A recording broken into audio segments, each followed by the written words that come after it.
হাওড়ার উলুবেড়িয়াতে ২০০০ কোটি টাকার বিনিয়োগে লজিস্টিক হাব তৈরি করছে আমাজন। আগামী দিনে আরও একাধিক শিল্প সংস্থা এই জেলায় শিল্প স্থাপন করতে চলেছে, যার ফলে আগামী দিনে হাওড়ায় আরও ১.৫ লক্ষের বেশি ছেলে মেয়ের চাকরি হবে। বুধবার সাঁতরাগাছিতে সরকারি পরিষেবা প্রদান অনুষ্ঠান থেকে এই কথা জানালেন মুখ্যমন্ত্রী মমতা বন্দ্যোপাধ্যায়। মুখ্যমন্ত্রী জানান, ইতিমধ্যে হাওড়ায় ৫,৫০০ শিল্পে ৫,৫০০ কোটি টাকা বিনিয়োগ করা হয়েছে। চাকরি হয়েছে ৬৭,০০০ মানুষের। আগামী দিনে আরও ২০,৩০০-র বেশি শিল্পে ১১,৮৩৩ কোটি টাকার বিনিয়োগের প্রস্তাব এসেছে।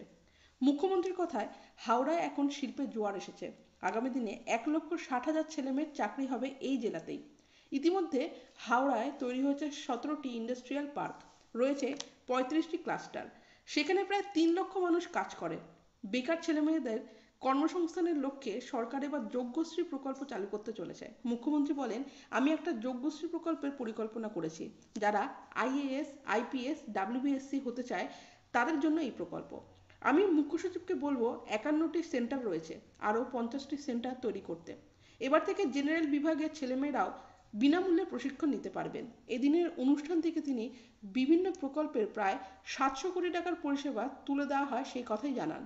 এর ফলে উপকৃত হবেন জেলার প্রায় ১.৫ লক্ষ মানুষ। মুখ্যমন্ত্রী বলেন, আমি যতটা পারছি আমার সাধ্যমতো করছি। আগামী দিনে কি করব সেটা শুনলে চমকে যাবেন। আমি জমিদার নই, জোতদার নই, আমি সরকারে থাকি। একজন সাধারণ নাগরিক হিসাবে আমি আপনাদের পাহারাদার। আপনার একটু সময় লাগবে, কিন্তু আপনাদের মুখে আমি হাসি ফোটাবো।